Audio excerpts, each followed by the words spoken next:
জয় হিন্দ বন্ধুরা, আমি দীপঙ্কর মন্ডল। আপনারা দেখছেন নবান্ন নিমন্ত্রণ। আপনাদের সবাইকে স্বাগত। এই মুহূর্তের পর থেকে আপনারা মুখ্যমন্ত্রীর আগে বিদায়ী শব্দটা লাগিয়ে দেবেন, এটা অফিসিয়ালি। কেন বলুন তো? মডেল কোড অফ কন্ডাক্ট জারি হয়ে গেল, আদর্শ আচরণবিধি জারি হয়ে গেল, আর এ রাজ্যের সরকার হয়ে গেল কেয়ারটেকার সরকার। মানেটা কি?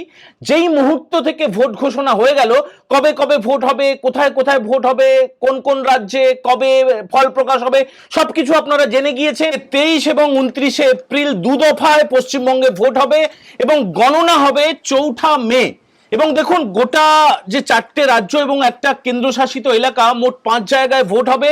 সেখানে কিন্তু বাকি জায়গাগুলোতে প্রত্যেকটাতে এক দফা করে ভোট হবে এবং পশ্চিমবঙ্গে শুধুমাত্র 2 দফায় ভোট হবে। মোট 5 রাজ্য মানে একটা কেন্দ্রশাসিত এলাকা পন্ডিচেরি মিলিয়ে, তামিলনাড়ু, আসাম, কেরালা, পন্ডিচেরি এবং পশ্চিমবঙ্গ মিলিয়ে মোট 824টা বিধানসভায় ভোট হতে চলেছে।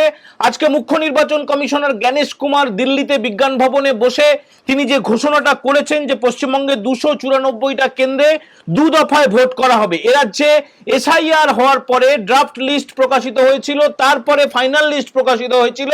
সেখানে ভোটার সংখ্যা 6,44,00,000। এরপরে যেটা সুপ্রিম কোর্টের নির্দেশে যে বিচারাধীন ভোটাররা রয়েছেন, অর্থাৎ অ্যাডজুডিকেশনের অধীনে রয়েছেন, তাদের তালিকা, একটা সাপ্লিমেন্টারি তালিকা বেরোবে এবং সেই নামগুলো তারা কিন্তু ভোট দিতে পারবেন, এটা জ্ঞানেশ কুমার জানিয়ে দিয়েছেন। আসামে এক ফেজে ভোট হবে 9 এপ্রিল, মানে 9 এপ্রিলে ভোট হবে, গণনা 4 মেতে। কেরালায় ভোট হবে 9 এপ্রিল, একটা ফেজেই ভোট হবে, কাউন্টিং হবে 4 মে। পন্ডিচেরি একই দিনে ভোট হবে, অর্থাৎ 9 এপ্রিলে ভোট হবে, 4 মেতে গণনা হবে। তামিলনাড়ুও একটা ফেজেই ভোট হবে, 23 এপ্রিলে ভোট হবে, গণনা সেই 4 মে। এবং ওয়েস্ট বেঙ্গল অর্থাৎ আমাদের রাজ্যে ভোট 2 দফায়, যেটা ইতিমধ্যে আপনারা জেনে গিয়েছেন। একই দিনে গণনা হবে, ফল প্রকাশ করা হবে 4 মেতে এবং 2 দফায়। আরো একবার বলে দিই, 23 এপ্রিল এবং 29 এপ্রিল কিন্তু এই ভোট হতে চলেছে। এর পরে যেটা হলো যে সমস্ত ক্ষমতাটা, প্রশাসনিক ক্ষমতাটা চলে গেল নির্বাচন কমিশনের হাতে। নির্বাচন কমিশন ইতিমধ্যেই কিন্তু দেখুন, 5 রাজ্যে ভোট ঘোষণা হলো, পশ্চিমবঙ্গ, কেরল, আসাম, তামিলনাড়ু, পন্ডিচেরি। তো আমরা অন্য রাজ্যগুলো নিয়ে পরে কথা বললেও চলবে, আপাতত শুধুমাত্র এই পশ্চিমবঙ্গ নিয়েই আমাদের আলোচনা করা উচিত। পশ্চিমবঙ্গে এবার কি কি হতে চলেছে? আগামীকাল সকাল থেকে আর খবরের কাগজে ওই দাঁত কেলানো ছবি আপনারা দেখতে পাবেন না। এটা মডেল কোড অফ কন্ডাক্টের প্রথম শর্ত, যে যেখানে নির্বাচনী বিধি জারি হয়ে যাচ্ছে, আদর্শ আচরণ বিধি জারি হয়ে যাচ্ছে, সেখানে কোনো রকমের আর মুখ্যমন্ত্রী বা কোনো দলের সর্বোচ্চ নেত্রী কারো মুখ দিয়ে আর কোনো বিজ্ঞাপন প্রকাশ করা যাবে না। অর্থাৎ এটা একটা বাঁচা গেল যে আগামীকাল সকাল থেকে খবরের কাগজে আর আপনাদের খালা বা আপু বা পিসি বা দিদি যাই বলুন না কেন, তার মুখ আর আপনাদেরকে দেখতে হবে না। তবে এই যে খালার কথা বলতে গেলে, তিনি তো বিরাট শেয়ানা, মানে বিরাট বুদ্ধিমান আর কি। ঠিক ভোট ঘোষণাটা হলো আর তার কিছুক্ষণ আগে তিনি ঘোষণা করে দিলেন, তার এক্স হ্যান্ডেলে লিখে দিলেন, যদিও জিও এখনো পর্যন্ত আমরা কিন্তু হাতে পাইনি। তিনি ঘোষণা করে দিলেন যে ইমাম মানে ইমাম এবং মুয়াজ্জেম, তারপরে পুরোহিত, তাদের যে ভাতা 1,500 টাকা করে ছিল সেটা 500 টাকা করে আমি বাড়িয়ে দিচ্ছি, জিও প্রকাশ করে দেবো। তবে এখনো পর্যন্ত দেখুন, নবান্নে ছুটির দিনে তাকে লোক পাঠিয়ে নতুন করে টাইপ করতে হবে, তারপরে জিও প্রকাশ করতে হবে, সেই জিও এখনো পর্যন্ত আমরা হাতে পাইনি। তবে সরকার নিশ্চয়ই একটা চালাকি করে কিছু একটা ব্যাকডেটে করিয়ে সেটা করিয়ে দেবে। সেটা যেটা করা হলো, এটা কি? এটা তো অ্যাপিসমেন্ট, এটা হচ্ছে তুষ্টিকরণ বলা হয়, যেটা খুশি করার চেষ্টা। ইমাম, মুয়াজ্জেম, পুরোহিতদেরকে দেখো, তোমাদের পাশে আমরা আছি। যতই গজবায়ে হিন্দ বা গজবাতুল হিন্দের ইঙ্গিত আমি দিই না কেন, সেই যাত্রাপাটি করার সময় মনে নেই ধর্মতলা থেকে তিনি বলেছিলেন বিশেষ একটা সম্প্রদায়ের কথা, তারা নাকি খেপে গেলে 1 সেকেন্ডে না 1 মিনিটে নাকি সব করে দেবে। যেটা নিয়ে প্রধানমন্ত্রী নরেন্দ্র মোদী ব্রিগেডে যেটা বললেন যে সবকা সাথ সবকা বিকাশের পাশাপাশি সবকা হিসাব হোগা, যা কিছু দুর্নীতি, যা কিছু ফেরেববাজি, সমস্ত কিছুর হিসাব হবে, প্রধানমন্ত্রী বলে গিয়েছেন। আজকে সকাল থেকে ব্রিগেড প্যারেড গ্রাউন্ডটা পরিষ্কার করা শুরু হয়ে গিয়েছে। যদিও শাসক দল তৃণমূল কংগ্রেসের আইটি সেল তারা কিছু ফেক ন্যারেটিভ, ফেক ছবি তৈরি করে, কোথাও মদের বোতল পড়ে আছে, বিয়ারের বোতল পড়ে আছে, ভিক্টোরিয়াটাকে ব্যাকগ্রাউন্ড করে, সেই মাঠের মধ্যে কোনো প্যান্ডেল দেখবেন না, সেখানে কোনো বাঁশের কোনো ব্যারিকেড দেখবেন না, শুধু মদের বোতল রেখে পেছনে ভিক্টোরিয়াটাকে বসিয়ে এআই দিয়ে একটা ছবি বাজারে ছাড়া হয়েছে। কিন্তু আমরা সকাল থেকে ব্রিগেড প্যারেড গ্রাউন্ডে ঘুরে ঘুরে দেখেছি যে সেখানে দেখুন এত মানুষ, লক্ষ লক্ষ মানুষ। আপনারা অনেকে প্রশ্ন করেছিলেন, ভাই বা দাদা কতজন এসেছিলেন, কত মানুষ এসেছিলেন ব্রিগেডে? আমরা ক্রস চেক করে পুলিশ সূত্রে যেটা জানতে পারছি 1 মিলিয়নের বেশি, মানে 10 লক্ষের বেশি মানুষ ব্রিগেড প্যারেড গ্রাউন্ডে গতকাল এসেছিলেন 14ই মার্চে। তারপরে কয়েক ঘন্টা পরেই এটাই প্রত্যাশিত ছিল যে দেশের নির্বাচন কমিশন যে কোনো সময়, আমরা বারবার বলেছি গতকাল যখন এপিসোডগুলো তৈরি করেছিলাম, বলেছিলাম যে কাল থেকে কয়েকদিনের মধ্যে নির্বাচন ঘোষণা হয়ে যাবে, সেই মতো নির্বাচন ঘোষণা হয়ে গেল।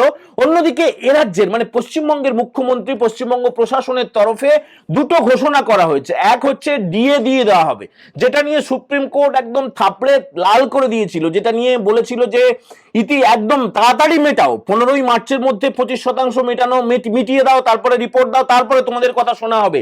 দীর্ঘদিন ধরে কয়েক বছর ধরে আন্দোলন চলছে, রোদে পুড়ে বৃষ্টিতে ভিজে, যারা পেনশনাররা, যারা অবসরপ্রাপ্ত বয়স্করা, তারা তাদের হকের দাবিতে ডিএ মানে কি মহার্ঘ ভাতা, যেটা চাকরিতে প্রচন্ডভাবে দরকারি, সেই ডিএ কিন্তু তারা পাচ্ছিলেন না এবং তার দাবিতে এই শুক্রবারে তারা কর্মবিরতি পালন করেছিলেন। সমস্ত সরকারি দপ্তরে, স্কুলে, কলেজে, বিশ্ববিদ্যালয়ে, পঞ্চায়েত অফিসে, পুরসভায়, সমস্ত জায়গায় একটা সর্বাত্মক ধর্মঘট বা হরতাল হয়েছিল, যেটা নিয়ে একটুখানি ঝামেলাও হয়, উত্তেজনাও হয়। আর উত্তেজনা কোথায় না হয় বলুন তো? এই যে ব্রিগেডে মানুষ আসছিলেন গতকাল কলকাতার মানে উত্তর কলকাতার গিরিশ পার্কে যেভাবে ঢিল ছোড়া হলো, তারপরে বিক্ষুব্ধ বিজেপির কর্মীরা, নেতারা, সমর্থকরা তারা গিয়ে মন্ত্রীর বাড়িতে গিয়ে বিচার চাইতে গেলেন।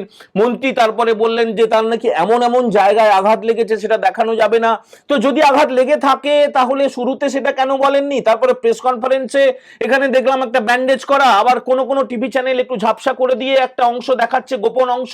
তো যদি লেগে থাকে সেটা তো উচিত না, কিন্তু তার বাড়ির কাছ থেকে যে ঢিল ছোড়া হয়েছে সেই ছবি তো ভাইরাল হয়ে গিয়েছে। এরপরে শাসক দলের তরফে একটা বিভিন্ন রকমের বিবৃতি দেওয়া হলো, প্রেস কনফারেন্স করা হলো, তারপরে পুলিশ সুমোটো কেস করলো, 9 জন অ্যারেস্ট হলেন। বরানগরে গত উপনির্বাচনে যিনি বিজেপির প্রার্থী হয়েছিলেন, কলকাতা পুরসভার কাউন্সিলর সজল ঘোষ দেবুদা, তিনি ব্যাংসাল কোর্টে গেলেন।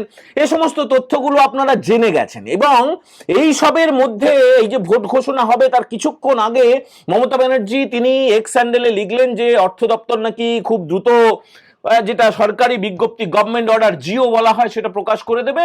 ইমাম, মুয়াজ্জেম, পুরোহিত, তাদের জন্য 500 টাকা বাড়তি তাদেরকে ভাতা ঘোষণা করা হলো এবং সবাইকে ডিএ মিটিয়ে দেওয়া হবে। এটা কি বলুন তো? এটা কি মরণকালে হরিনাম? মানে একটা কথা আছে না, শুনতে আপনাদের খারাপ লাগবে যে মরা চুল ছিঁড়লে মরা কি হালকা হয়? আপনারা একটু উত্তর দেবেন ভালো করে। এবার আপনারা বলবেন যে ভাই ভোট তো ঘোষণা হয়ে গেল, এবার কি হবে? এবার যেটা হবে, প্রথমে হবে যে প্রত্যেকটা রাজনৈতিক দল তাদের প্রার্থী তালিকা মোটামুটি তৈরি, যে যারা যুযুধান প্রতিপক্ষ বিজেপি এবং তৃণমূল, তারা 2-1 দিনের মধ্যেই তারা প্রার্থী তালিকা ঘোষণা করে দেবে। এটা পরিষ্কার, এটা ইঙ্গিত পাওয়া যাচ্ছিল। আর কি হতে চলেছে? আর যেটা হতে চলেছে, প্রার্থী তালিকার পাশাপাশি কিছু লোক বা কিছু নেতা তারা প্রাচীরের উপরে উঠে পড়বে। প্রাচীরের উপরে উঠে দেখবে কোন দিকে বেশি লোক আছে, কোন দিকে থাকলে ভালো হবে, এক পা একদিকে, এক পা আরেক দিকে। মানে এরা হচ্ছে ভীষণ বিপজ্জনক। এদের কোনো রাজনৈতিক পরিচয় থাকে না, কোনো রকমের মমত্ববোধ থাকে না, কোনো রকমের কি বলবো, কোনো দায়বদ্ধতা থাকে না। তারা যেদিকে ভিড় যায় সেদিকে তারা ভিড়ে যায়। তো তারা থাকবে প্রাচীরের ওপরে। আগের বিধানসভা নির্বাচন, লোকসভা নির্বাচন, সমস্ত নির্বাচনের আগে এই ধরনের লোককে, নেতাকে আমরা দেখেছি। এবং প্রার্থী তালিকায় দু তরফেই কিছু চমক দেওয়ার চেষ্টা করা হবে। তৃণমূলের তরফে কিছু যাত্রাপার্টি সিরিয়ালের নায়ক নায়িকা তাদেরকে রাখা হবে, আর বিজেপির তরফে পুরনো যারা আরএসএস করেন, যারা একদম অন্তজ প্রান্তিক জায়গা থেকে তুলে আনা হবে। বিশেষ করে অপরিচিত মুখ, তাদেরকে কেউ আগে তার নাম শোনেননি অথচ তিনি ভীষণভাবে জনসেবার কাজ করেন, এইরকম কিছু প্রার্থী রাখা হবে। এখন রাজ্যের বিরোধী দলনেতা যিনি শুভেন্দু অধিকারী, তিনি নন্দীগ্রামে দাঁড়াবেন, তিনি স্পষ্ট করে দিয়েছেন, মানে প্রতিদ্বন্দ্বিতা করবেন। এর পাশাপাশি ভারতীয় জনতা পার্টির কেন্দ্রীয় নেতৃত্ব চাইলে তিনি নন্দীগ্রামের পাশাপাশি ভবানীপুরেও প্রতিদ্বন্দ্বিতা করবেন। এটা তো ইতিমধ্যেই আপনারা জেনে গেছেন, আপনাদের আগের যে কন্টেন্টগুলো করেছে সেখানে আমরা জানিয়েছি। এবার নির্বাচন কমিশন কি করবে? নির্বাচন কমিশন একটা শিক্ষা নিতে চলেছে। সেটা হচ্ছে গতকাল এই ব্রিগেড প্যারেড গ্রাউন্ডে প্রধানমন্ত্রী জনসভায় আসার সময় যদি এই ঝামেলা হয় এবং ইতিমধ্যে রাজ্যে 480 কোম্পানি কেন্দ্রীয় বাহিনী পাঠানোর পরেও যদি তাদেরকে কার্যত নিষ্ক্রিয় করে রাখা হয়, তাহলে এই কেন্দ্রীয় বাহিনী বা সিএপিএফ তাদের নিয়ন্ত্রণের যে লাটাই বা দড়ি বা রশি, সেটা নির্বাচন কমিশনের হাতে চলে যেতে পারে, এটা কিন্তু স্পষ্টত বোঝা যাচ্ছে। এবং এর পাশাপাশি আর যেটা বড় যেটা সিদ্ধান্ত হতে চলেছে, এ রাজ্যে যারা পাঁচ-আটা, যারা আইএএস আইপিএস, যারা মমতা ব্যানার্জির অনুগামী বলে পরিচিত, খুব ঘনিষ্ঠ, তাদেরকে কিন্তু রাখা হবে না, তাদেরকে ভিন রাজ্যে পাঠিয়ে দেওয়া হবে ভোটের দায়িত্বে। ইতিমধ্যেই যে বিজ্ঞপ্তিটা ইলেকশন কমিশন জারি করেছে, আপনারা জানেন যে 15 জন আইএএস অফিসার এবং 10 জন আইপিএস অফিসার, তাদেরকে কিন্তু ভিন রাজ্যে যেতেই হবে। এর মধ্যে হোম সেক্রেটারি জগদীশ প্রসাদ মিনাও কিন্তু আছেন। আর কারা আছেন নামগুলো আরেকবার শুনিয়ে দিই আপনাদেরকে। অশ্বিনী কুমার যাদব, পিবি সেলিম, অবনীন্দ্র সিং, সৌমিত্র মোহন, সারকি মহাপাত্র, অর্চনা, হোম সেক্রেটারি জগদীশ প্রসাদ মিনা, সঞ্জয় বনসাল, পি মোহন গান্ধী, শুভাঞ্জন দাস, পি উলগানাথন, সৌরভ পাহাড়ি, রচনা ভগত, তারপরে রিতেন্দ্র নারায়ণ বসু রায় চৌধুরী, রাজবীর সিং কাপুর, এরা কিন্তু ইতিমধ্যেই চিহ্নিত। তাদেরকে বলা হয়েছে ভাই তোমরা ব্যাগ ঠ্যাগ প্যাক করে রাখো, যা যা জামা কাপড় নিতে হয় নিয়ে নাও, তোমাদেরকে এ রাজ্যে রাখা হবে না। এর পাশাপাশি এরা তো আইএএস অফিসার, আইপিএস অফিসারের যে তালিকাটা ইতিমধ্যেই পাঠানো হয়েছিল, সেখানে আছেন ভরতলাল মিনা, রাজেশ কুমার যাদব, প্রবীণ কুমার ত্রিপাঠী, ঋষিকেশ মিনা, সব্যসাচী রমন মিশ্রা, সুনীল কুমার চৌধুরী, অখিলেশ কুমার চতুর্বেদী, সুকেশ কুমার জৈন, অনুপ জয়সওয়াল আর সুধীর কুমার নীলাকান্তম। তো 10 জন আইপিএস আর 15 জন আইএএস কি খেলা শেষ? তা না, এরপরে আরো হবে। মানে টাইপ করা শুরু হয়ে গেছে নির্বাচন কমিশনের তরফে। অন্য রাজ্য থেকে আইএএস আইপিএস এনে কিন্তু ভোট করা হবে। এই পুলিশ সুপার, এই ডিএমরা কিন্তু সবাই থাকবেন না, এটা নিশ্চিন্তে থাকুন। তার কারণ ভোটের সময় এরাই হচ্ছেন, যে কোনো জেলার ডিএম এবং এসপি হচ্ছেন শেষ কথা।